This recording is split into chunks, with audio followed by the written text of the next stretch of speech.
অনেক ভিক্ষুক জিকির করতে করতে ভিক্ষা চেয়ে থাকেন, এই কাজটা ইসলামের দৃষ্টিতে জায়েজ আছে কিনা? খুব সুন্দর এবং দরকারি একটা প্রশ্ন। যত ভিক্ষুক আছে আমাদের দেশে, ভিক্ষুক বেশিরভাগই দেখা যায় নিজে নামাজ কালাম পড়ুক আর না পড়ুক, আল্লাহর নামে জিকির করতে করতে ভিক্ষা চায়, আছে না নাই? এটা সম্পূর্ণভাবে নাজায়েজ একটি কাজ, কারণ এটা হলো আল্লাহর দ্বীনকে, আল্লাহর জিকিরকে, ইবাদতকে বিক্রি করা। দ্বীনকে বিক্রি করে ভিক্ষা চাওয়া জায়েজ। এমনিতে ভিক্ষা চাওয়া ইসলামের দৃষ্টিতে কোনো প্রশংসনীয় কাজ না, মানুষের কাছে হাত পাতা ভালো জিনিস না।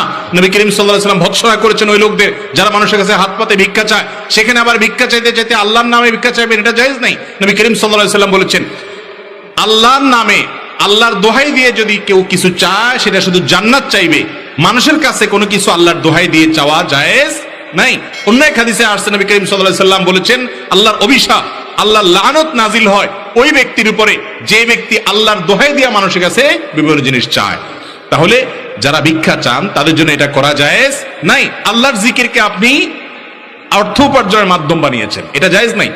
হ্যাঁ, কোন ভিক্ষুক যদি এভাবে আপনার কাছে চায় আল্লাহ জিকির করতে করতে, তাহলে আপনি আল্লাহর নামের সম্মানার্থে তাকে ফিরিয়ে দিবেন না, কিছু না কিছু তাকে দেওয়ার চেষ্টা করবেন। ও আম্মা সাইলা ফালা তানহার, কেউ ভিক্ষা চাইলে নবী আল্লাহ তাআলার নির্দেশ হলো তাকে ধমক দিও না।